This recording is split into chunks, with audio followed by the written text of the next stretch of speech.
दोस्तों, इस फिल्म का नाम है सेरेनिटी, जो साल 2019 में रिलीज हुई थी। इसकी कहानी में एक रहस्यमयी द्वीप होता है जहां पर डिल नाम का एक आदमी फंसा हुआ है। वो ये जानने की कोशिश करता है कि वह इस द्वीप पर आया कैसे और कब, क्योंकि यहाँ से बाहर जाने का कोई रास्ता नहीं था। समझने के लिए अंत तक जरूर देखें।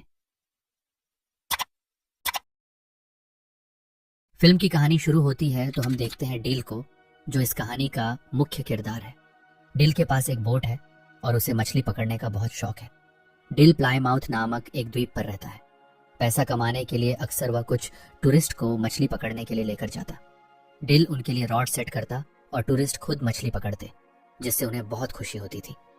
इसके बदले में डिल को कुछ पैसे मिलते थे। आज भी डिल और उसका साथी दो टूरिस्ट के साथ हैं जिन्होंने मछली पकड़ने के लिए पैसे दिए थे।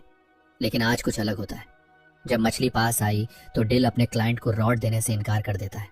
असल में डिल काफी समय से एक खास मछली को पकड़ने में लगा था और आज शायद वो मछली उसके हाथ आ जाती। रॉड न देने पर वो टूरिस्ट गुस्सा हो जाते हैं, मगर डिल उन्हें चाकू दिखाकर चुप कर देता है। बदकिस्मती से इतनी कोशिशों के बावजूद वो टूना मछली उसके हाथ नहीं आती। अब उन्हें इन टूरिस्ट को पैसे भी वापस देने थे।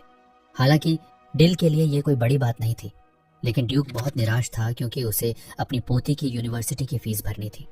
डिल उससे वादा करता है कि वह उसे पैसे दे देगा। इसके बाद वह अपनी दोस्त डायना से मिलने गया। डायना उसे कुछ पैसे देती है जब वह उसके साथ समय बिताता है। डिल उससे उसके बेटे के बारे में पूछता है। उसे भी बोट्स और फिशिंग का बहुत शौक था। दरअसल डिल चाहता था कि वह ड्यूक को जाने दे ताकि वह किसी ऐसी जगह काम कर सके जहां उसे अच्छे पैसे मिले। इसके बाद वह एक बार में जाता है। बारटेंडर से बातचीत के दौरान हमें पता चलता है कि यहाँ के लोगों को एक दूसरे के बारे में छोटी से छोटी बात भी पता होती है। अब ऐसा क्यों है, ये हम आगे जानेंगे। बारटेंडर कहता है कि तुमने 4 बार उस मछली को पकड़ने की कोशिश की है, तुम्हें उसे कोई नाम देना चाहिए। तो डिल कहता है कि उसका नाम जस्टिस है। रात में वह ड्यूक को पैसे देने गया और बताता है कि कल हम दोबारा समुद्र में जाएंगे। ड्यूक पूछता है कि हमारे साथ कितने क्लाइंट्स जा रहे हैं, तो डील बताता है कि हम अकेले जाएंगे क्योंकि वह किसी भी हालत में उस मछली को पकड़ना चाहता था। ड्यूक को उसका फैसला सही नहीं लगता क्योंकि इसमें उनके पैसे लग रहे थे। रात को डील जब अपने घर में था तो उसे अपने बेटे की याद आती है, जो तलाक के बाद अब उसकी पत्नी के पास है। उसे भी अपने पिता की तरह फिशिंग का बहुत शौक था। अगले दिन वह ड्यूक के साथ बोट लेकर समुद्र में गया।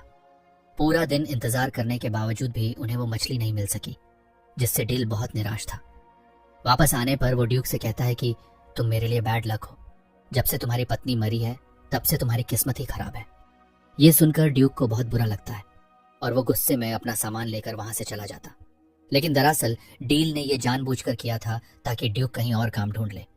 रात में बार आने पर बारटेंडर उसे समझाता है कि वो उस मछली को पकड़ने की जिद छोड़ दे, लेकिन डिल उसकी बात नहीं सुनता। तभी उससे मिलने वहां कैरेन आती है, जो दरअसल डिल की एक्स वाइफ है। डिल जानता था कि वो यहाँ किसी मकसद से आई है। अपनी बोट पर ले जाने के बाद वो उससे पूछता है, तुम्हें मुझसे क्या चाहिए। उनकी बातों से हमें पता चलता है कि डिल पहले आर्मी में था, किसी कारण उसने वो नौकरी छोड़ दी। कैरेन कहती है कि तुम ठीक थे और मैं गलत। दरअसल डील से तलाक लेने के बाद कैरेन ने फ्रैंक से शादी कर ली थी। फ्रैंक एक अमीर इंसान था मगर अच्छा इंसान नहीं था। वो कैरेन को मारता और हमेशा उस पर नजर रखता। उसका पागलपन और भी बढ़ गया है। डिल उससे अपने बेटे पैट्रिक के बारे में पूछता है तो कैरेन रोने लगती है। वो कहती है कि पैट्रिक हमेशा सहमा हुआ अपने कमरे में रहता है। उसे ये सब सुनना ना पड़े इसलिए वो पूरा दिन कंप्यूटर पर गेम्स खेलता है। उसके टीचर्स का कहना है कि वह बहुत होशियार है, लेकिन अब वह बहुत चुप चुप रहता है। डिल कहता है कि तुम उससे तलाक ले लो, तो कैरेन कहती है मैं ऐसा नहीं कर सकती, वो मुझे मार देगा, और इसीलिए वो यहाँ आई थी। दरअसल वह चाहती थी कि वो और डिल मिलकर फ्रैंक को मार दें। वो उसे मछली पकड़ने के बहाने बोट पर लाएगी और इस काम के लिए वह उसे $10 मिलियन देने के लिए भी तैयार थी। लेकिन डील इस पर मना कर देता है क्योंकि वह किसी को मारना नहीं चाहता था। कैरेन के जाने के बाद एक सूट पहने आदमी डील को ढूंढते हुए आता है। दरअसल वो कई दिनों से डील पर नजर रख रहा था, मगर वो डील से मिल नहीं पाता। अगली सुबह जब डील समुद्र में नहाने गया तो उसे अपने बेटे की आवाज सुनाई दी और एक पल के लिए उसे उसका चेहरा भी दिखाई दिया। इस बीच हमें फ्रैंक और कैरेन के चिल्लाने की आवाजें सुनाई देती हैं। हम पैट्रिक को देखते हैं जो अपने कमरे में था। यानी इन बाप बेटे के बीच कुछ तो कनेक्शन है। खैर, उधर कैरेन का पति फ्रैंक होटल पहुंच गया था जहां कैरेन रुकी थी। उसे देखकर कैरेन घबरा जाती है क्योंकि वो 2 दिन बाद आने वाला था। आते ही वो कैरेन को टॉर्चर करता है। अगले दिन डिल एक लोकल शॉप से फिशिंग का सामान लेने गया।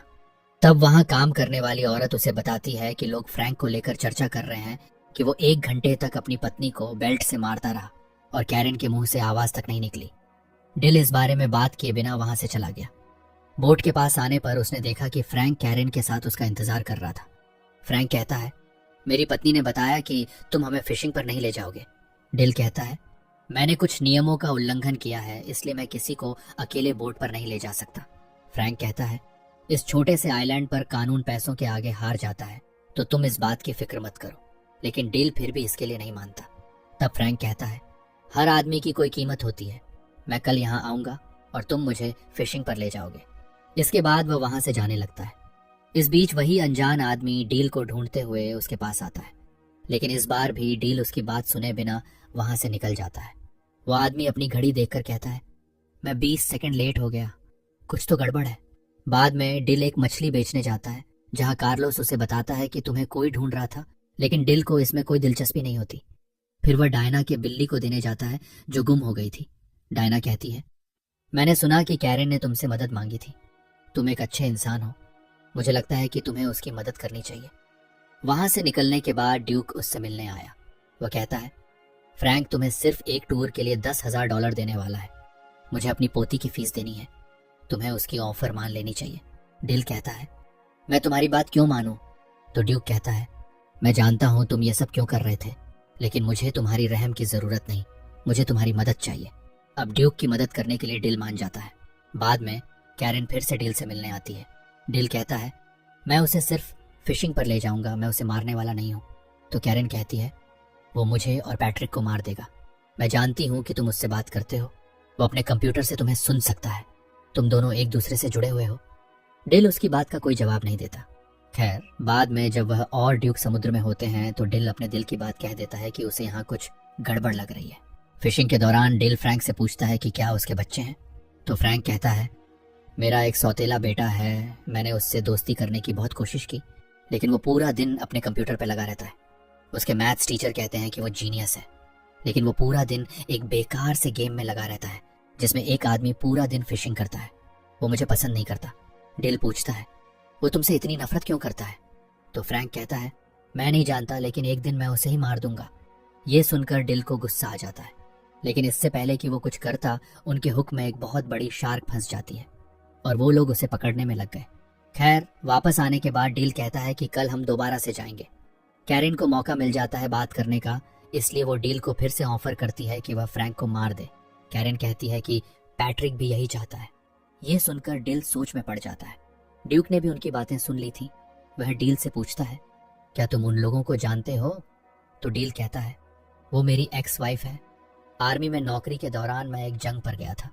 वहां से लौटने के बाद मुझे पता चला कि वो फ्रैंक के पास जा चुकी है। ड्यूक उसे सलाह देता है कि हालात चाहे जैसे भी हों, उसे किसी को मारना नहीं चाहिए। रात को डील कैरेन से मिला और अब वह इस बात के लिए राजी हुआ कि वह फ्रैंक को मारेगा। उसे बस पैसे चाहिए। वह ये सब प्यार व्यार के लिए नहीं कर रहा। जब डिल घर आया तो वही अनजान आदमी उससे मिलने आया था जिसे हमने फिल्म में कई बार देखा। खैर, वह एक डिवाइस लेकर आया था जिससे डिल उस ट्यूना मछली को पकड़ सकता है जिसे पकड़ने का सपना डिल बहुत समय से देख रहा है। और ये डिवाइस वह आदमी डील को मुफ्त में देने वाला था। उस आदमी के मुंह से निकल जाता है कि यही खेल का नियम है और मैं ही नियम हूँ। ये सुनकर डिल को अजीब लगता है और उस आदमी पर शक भी होता है। इसलिए वह उसे धमकाता है और पूछता है कि बता तुम कौन हो। तब वह आदमी, जिसका नाम रीड है, बताता है कि असल में ये सब असली नहीं है, ये बस एक खेल है और खेल का नियम है कि यहाँ कोई मरेगा नहीं।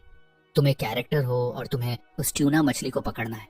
डील को उसकी बातों पर विश्वास तो नहीं होता, मगर इस जगह को लेकर उसे हमेशा शक रहता था। उसे याद ही नहीं था कि वह कब यहाँ आया और कितने समय से यहाँ है। वैसे यहाँ दर्शक ये जान जाते हैं कि यह खेल शायद उसके बेटे ने ही डिजाइन किया है, मगर क्यों और किस लिए? रीड का कहना था कि पिछले कुछ दिनों से गेम में गड़बड़ है, यानी जिसने ये गेम बनाया है शायद वह चाहता है कि अब तुम उस आदमी फ्रैंक को मारो। मगर मेरे नियमों के मुताबिक इस द्वीप पर किसी को भी मारना मना है, इसलिए मैं तुम्हें नियम बताने आया हूँ। और मुझे खुद भी नहीं पता कि जिसने ये गेम बनाया है वह नियम क्यों बदल रहा है।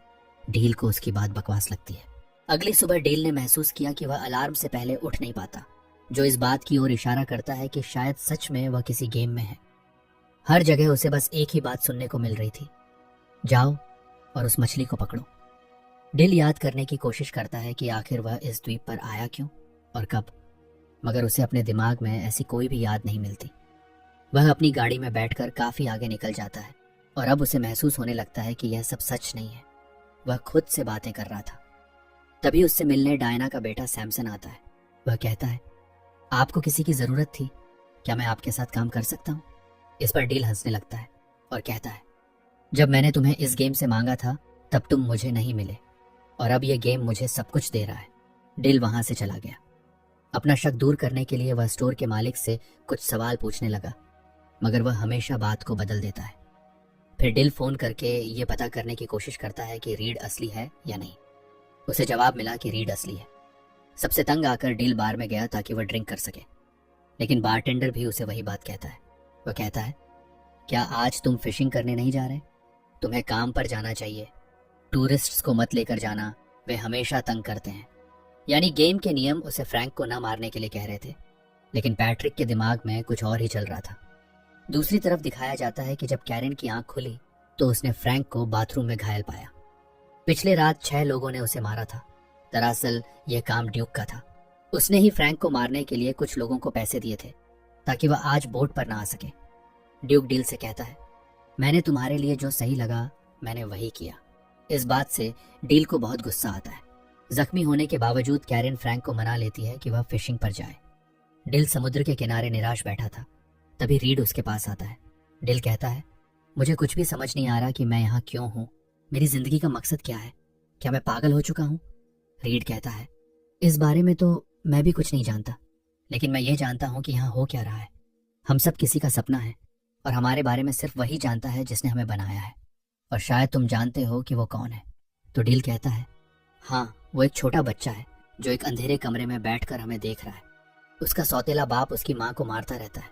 शायद इसी वजह से उसने ये गेम बनाया है, इस उम्मीद में कि शायद एक दिन वह अपने असली पिता को वापस ला सके और अपने सौतेले बाप को सबक सिखा सके। वो चाहता है कि मैं उसे इंसाफ दिलाऊं, इसीलिए मैं आज फ्रैंक को मारूंगा, चाहे कुछ भी हो जाए। इस पर रीड कहता है, अगर तुम यही चाहते हो तो मैं गेम के नियम तोड़ दूंगा। अगर हमारा निर्माता यही चाहता है तो तुम्हें ऐसा ही करना चाहिए। कैरन फ्रैंक को बोट पर ले आती है। इस पर डिल भागकर अपनी बोट की तरफ जाता है। दरअसल पैट्रिक ने एक ऐसा गेम बनाया था जिसमें वह अपने पिता के साथ समय बिता सके, लेकिन जैसे जैसे उसके सौतेले बाप का टॉर्चर बढ़ता गया, पैट्रिक के दिल में उसे मारने की आग भी बढ़ती गई। पैट्रिक बस यही चाहता था कि उसे कोई संकेत मिले कि फ्रैंक को मारना गलत नहीं है। इसलिए उसने गेम में डील को सोचने की इजाजत दी ताकि डिल अपने दिल की सुने, और जो भी उसका फैसला हो पैट्रिक भी वही करेगा। यही वजह थी कि गेम उसे बार बार याद दिला रहा था कि उसे बस मछली को पकड़ना है, लेकिन डिल की सोच बदलने लगी थी। खैर, डिल बोट के पास पहुंचता है जहां फ्रैंक और कैरन पहले से ही मौजूद थे। डिल फ्रैंक को समुद्र में ले जाता है। फ्रैंक की हालत पहले से ही बहुत खराब थी और कैरन ने उसे नशे में भी रखा था। तभी उन्हें पता चलता है कि बोट पर सैमसन भी है जो उनके प्लान को बिगाड़ सकता था। लेकिन अंत में जब डिल ने रॉड फ्रैंक के हाथ में थमा दी तो शार्क उसे समुद्र में खींच लेती है और उसका अंत हो जाता है। असल दुनिया में पैट्रिक यानी डील का बेटा अपने सौतेले पिता फ्रैंक को सच में मार देता है, और हम समझ पाते हैं कि डील की असली लड़ाई तो मौत के साथ ही खत्म हो चुकी थी। गेम में जो है वो तो बस पैट्रिक के ख्याल है। खैर, इस कत्ल के बाद पैट्रिक को मानसिक अस्पताल में रखा जाता है। गेम में हम देखते हैं कि कैरन डील को अलविदा कहती है, लेकिन डील में उसने पैट्रिक को अपनाने की शर्त रखी थी। डील जानता था कि वह बस एक गेम है। तब कैरन रोते हुए कहती है, कभी ना कभी तुम मुझसे जरूर मिलोगे। तभी कैरन वहां से गायब हो जाती है और डील के पास एक फोन पर कॉल आता है। कॉल की दूसरी तरफ पैट्रिक था। उसकी आवाज सुनकर डील भावुक हो जाता है। पैट्रिक कहता है, मैंने कुछ बहुत गलत किया है। तो डील उसे समझाता है, तुमने जो भी किया अच्छे के लिए किया। पैट्रिक कहता है, मैं भी इन्हीं गेम में कुछ बदलाव करूंगा ताकि मैं तुमसे मिल सकूं। डील बहुत खुश हो जाता है और कहता है, मैं तुम्हारा इंतजार करूंगा। कॉल कटने के बाद डील देखता है कि वहां सब कुछ बदल रहा है, और अगले ही पल हम देखते हैं कि पैट्रिक भी गेम में है। वह डील से मिलने के लिए बोट की तरफ भाग रहा है। उसे देखकर डील बहुत खुश होता है। दोनों एक दूसरे को गले लगाते हैं। गेम में ही सही, लेकिन पैट्रिक अपने पिता के साथ था। और यहीं पर फिल्म का अंत होता है दोस्तों। इस कहानी में बाप बेटे के बीच प्यार को दिखाया गया है। एक पिता की कमी उन्हें ज्यादा महसूस होती है जिनके पिता इस दुनिया से जा चुके हैं। उम्मीद करते हैं हमारी वीडियो आपको पसंद आई होगी। मिलेंगे किसी और कहानी में।